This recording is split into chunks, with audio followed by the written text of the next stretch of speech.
So I just pray the Spirit's on it for the purpose of what the Spirit's on it, so we can just say, so I can just start. So just put it on there. So let's talk about the vision in 2008, which really initiated our walk, of where we are and why we are and who we are right now. So just for the sake of bringing clarity, of greater potential. So it was in 2008 when we were still in the Christian church.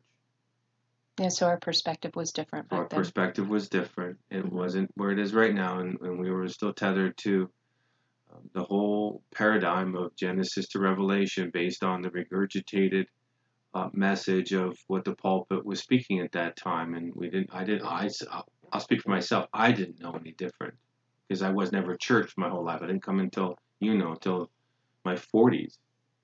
But I was always seeing things as a child and of end times. But so I came into church on a Saturday.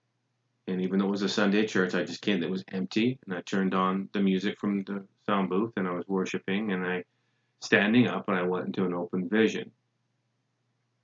And the vision was very simple, and it was just an individual was standing behind me, and was talking in my ear, and he said to pay attention, and it was just a pristine brook. It wasn't even a river, really. It was a brook. It wasn't a flowing 100 or 200 foot wide body of water. It was like 10 feet across. It was a sunny day. It was clear, and to about in close proximity, 10 feet off my right hand side, was a grizzly bear. It was doing what grizzlies do in the stream. It was fishing. It was looking for food, it undid me because of the proximity to closeness. It was a little. I've never been that close to a bear on that size. And as I was taking this all in, it was looking at the dynamics of this. I was told to look up, and what do I see? And as soon as I looked up, it was a waterfall. And I mean, I didn't look like any, just a waterfall. But as soon as I looked up, the words came crystal clear, like he spoke it, and it was Niagara. And right away, I was told through spirit, definition, definition, it's all in the book. And then I came out of the vision. And that's as clean as I can say it. And I remember leaving the. Did you leave right away after the vision happened, or did you linger a little No, bit I left longer? right away. It kind of threw me. Rattled you a little? Not that it rattled me. It just, I felt impressed to be about the business of what I mean, we go to worship for the sake of experience Right, or encounter. right, And this is what I encountered. So there wasn't any need to really linger and worship any further because I received what I needed to receive, right, obviously. right. So I felt impressed to go to where I was staying. And at that time, it was a pretty, not to, the body didn't know where I was, but you were privy to what was going on in my life. Do you And want to share? yeah, I mean, I had a successful business, and it was in 2008, and this was just after the crash, and I lost everything. I mean, I lost everything. I was destitute. I mean, when I left, I tried to keep the business afloat and honor it the way it should be honored, but it wasn't meant to be. It was, and I'm glad now from the perspective where I am. But took me right down to $100. I remember that. I remember the day that my tabs on my back of my truck got expired, and I got pulled over because of that. And there was a miscommunication with DMV because there was 15 employees involved with my business, and I had company trucks and everything. But there was a miscommunication with my secretary, and piece of paper must got waylaid about something with one of the company rigs. And anyways, it transferred over to me, and they suspended my license, and I didn't know because of this issue. And so when they pulled me over for my tabs, here I'm already in a pretty, you know, Yeah, pretty bleak place considering you lost your business and your house was being foreclosed upon. right. And so I'm going like, you got to be kidding me. It was just like it was one thing upon another.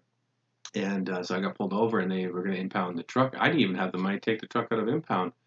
I had $100 in my pocket, and I remember taking the tools that I had in the back of the truck, and I was only a block away from home. They wouldn't even let me take my truck to park in the driveway to get off the street.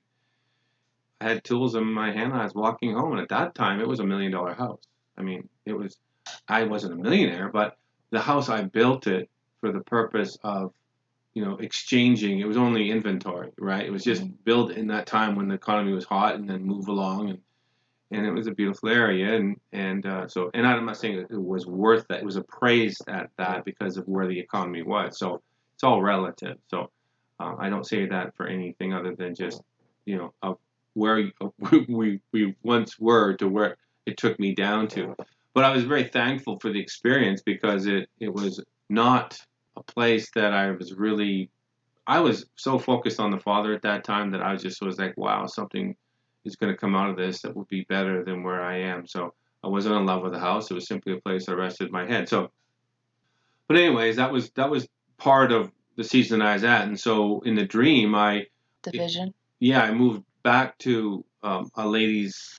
She had a makeshift garage that she offered because she knew I was losing my house. And so when I left from the Church of the Vision, that's where I was going. I was going to her place, and I thought I need to look at all this up. And I wasn't. I'm not really privy to computers. I just use them as a tool for what they are, just basics, word and research. That's it. But when I went into the house, I thought, well, who has a dictionary nowadays? So when I went into their house, lo and behold, sitting on her kitchen table was the only thing on the kitchen table. There wasn't anything else on the kitchen table but a dictionary. And I was going, well, that's kind of like Divine. yeah. So I started researching the definitions to the basic English definitions, and therefore it broke down to a lesser reality, knowing what we know now through the higher narrative of Aramic and Hebrew, that the frequency was definitely not.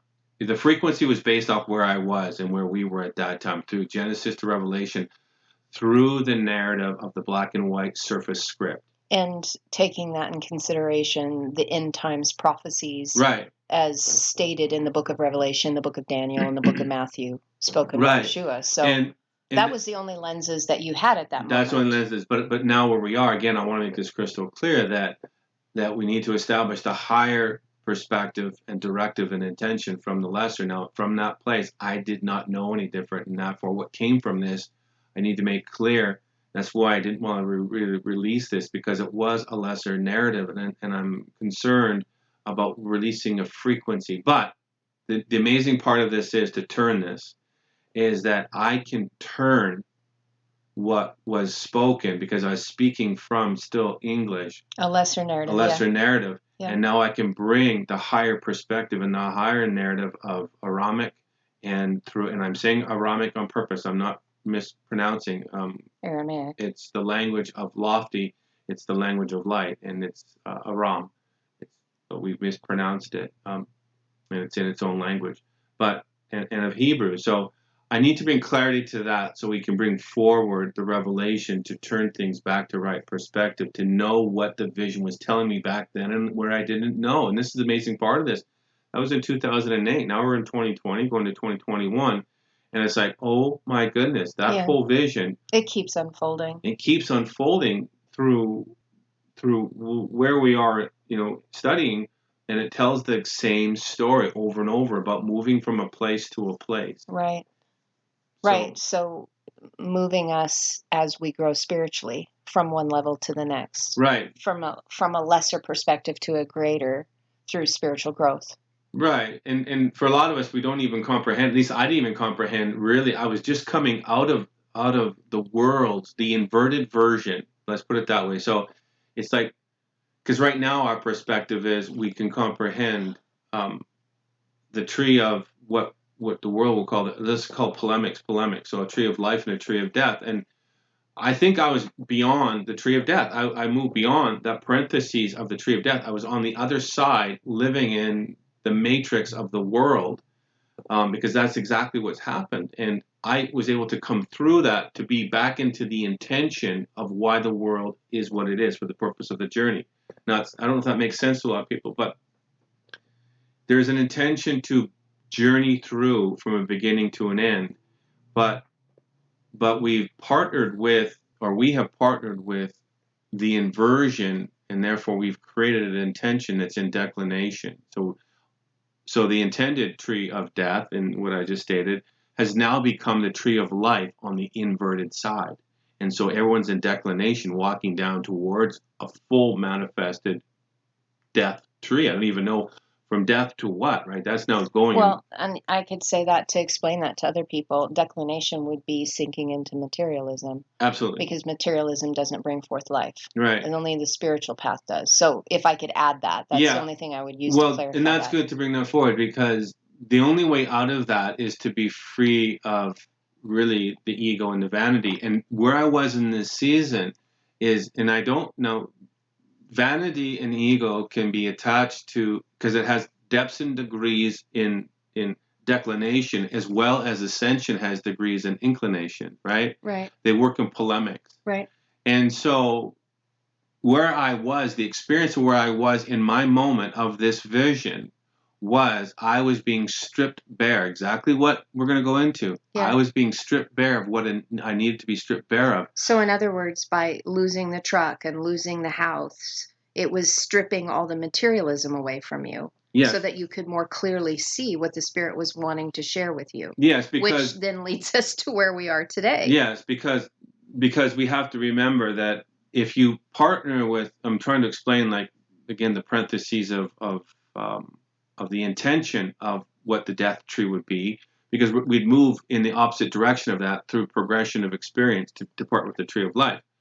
But on the backside of that tree of death, and that's what I'm saying, what the world has constructed as the inverted version of that, it's directly connected to vanity, which is directly connected to ego, which is the root. Really, it's all rooted in fear. But we build, so it's always degrees of it. And I had to be free of that. So my house and everything I had was still vanity. Right. It was still a form, because it's a frequency. Right. And so we had to be free of all frequencies, so then I was able to see, like, oh my goodness. Frequencies of declination.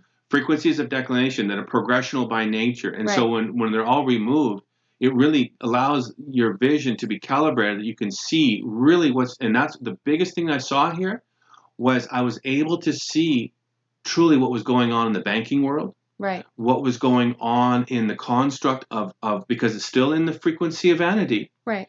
And so I was able to see the micro and the micro. The micro and the macro? Yeah, the micro and the macro, from progression, from just a subtlety to an outcome. And that's how the game is played. They'll use the subtlety to draw you in. Right. And so all our establishment of stuff in materialism is still a way that we fit into world.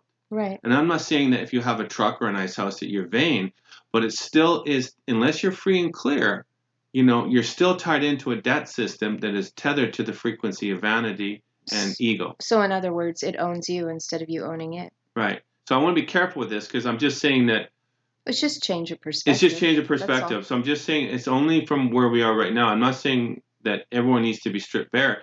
This is something that I think that people need to comprehend, to realize what they're in. If you don't realize you're in something, how can you come out of it? Right. And I remember when the Spirit was telling me, don't hang on so tightly. Right. Do you remember that? Yes. Yep. Something stupid and simple at the gym, of those nice pair of boots I had, and I didn't have a lock for the gym locker, and I was starting to have fear about it. And boy, I got a check in my spirit. Don't hold on so tightly. Yeah, well, if we don't comprehend.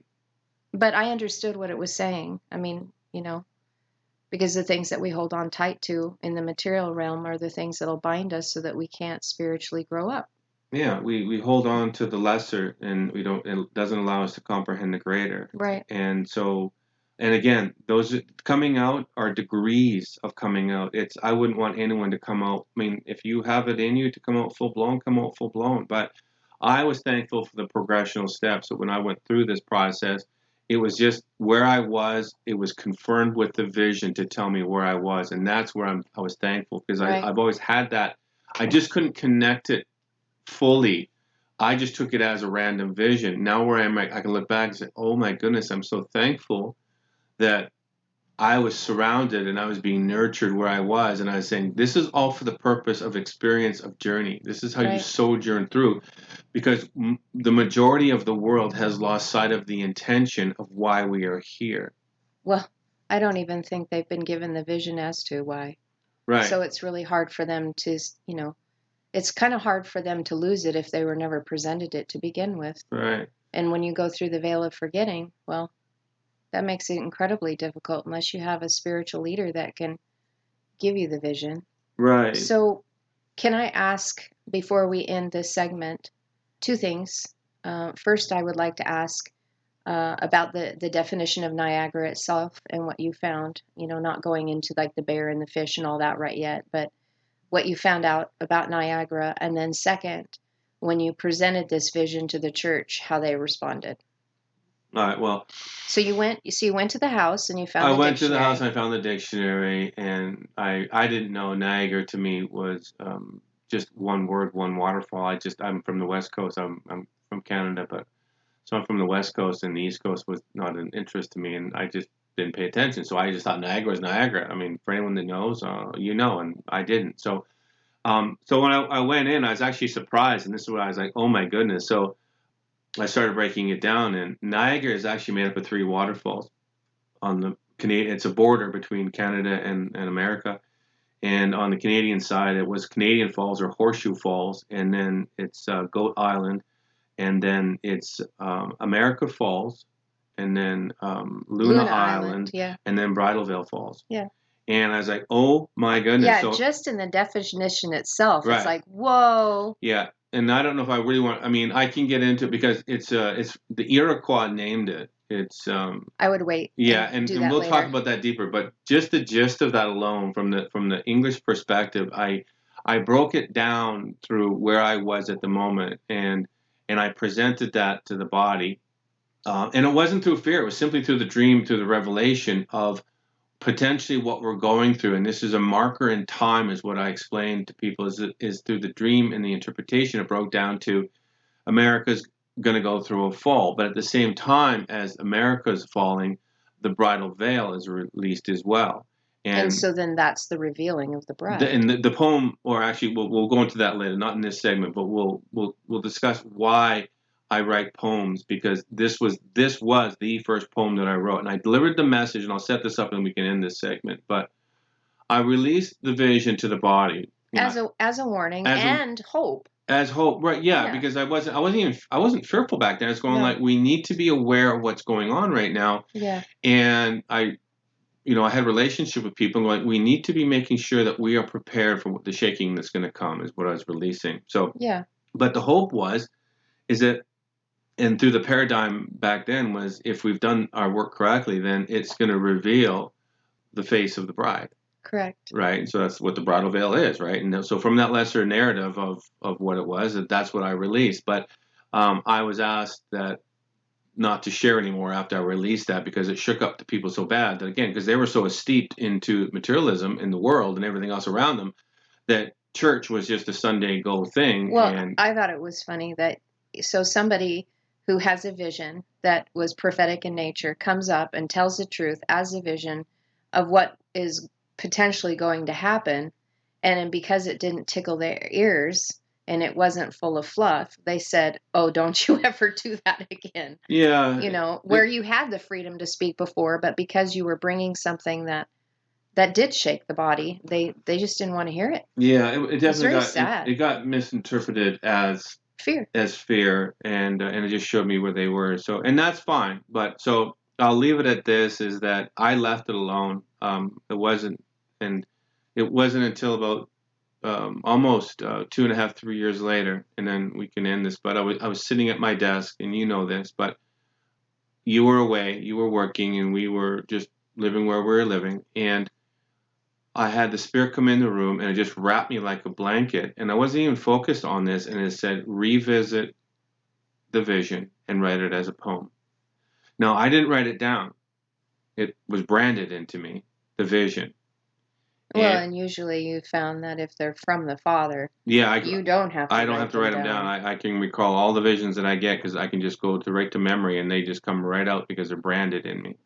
And so it was 2.5, 3 years later, and the Spirit said, revisit the vision and write it as a poem. And it concerned me, and because I'd never ever written a poem before in my life. Not in school. I didn't even know how to construct it, let alone extract out the vision and then pen it into a poem. So that's why when I called you and said, hey, Spirit's in the room right now and is telling me to write this. And your words of encouragement were, then you better write it. And I was asking you, well, how do I do this? I've never written a poem before. And I was a little concerned. And I was busy working at the time, so yeah, she was I was a little preoccupied. busy. But you said write it, and then I said, well, you better figure it out. better figure. Yeah. So and then I did. I wrote it, and it was like about 3.5, 4 hours later. I called you back, and I said it's done. And I was shocked that he had actually finished it, because of never writing a poem before. I figured he'd be struggling for days with this, and I was going to be gone for 10 days, actually 11. And he calls me back in 4 hours and says it's done. And then when he read it to me, I was absolutely floored. A, because he had never written a poem before, ever, and B, because of what was being released through the Spirit to put his vision in a way that people could connect to it emotionally and in a good way. So I think we'll end this segment here, and then... Yeah, I just wanted to make sure that people understand that we're going to release it in the next segment, but I didn't want to release this I want to just reiterate that because it is of a lesser frequency, my fear is that it would establish, I'm not hanging on, this isn't my narrative anymore, this is not my reality. Right, and so you didn't want it to cement something, right, creating a lesser reality. Yes. As being a co-creator. Yeah, so I'm going to explain why, so then I can bring forward the greater narrative or the higher perspective, and then speak the frequency of Aramic and Hebrew, and then have that frequency go out as the truth. So overriding the lesser construct of Christian church mentality. And I don't mean that as a derogatory. I just simply mean that we loved where we were. It was progressional. But I'm thankful that the journey has led us this far, and I can see it from the perspective where I'm right now and bring clarity to it.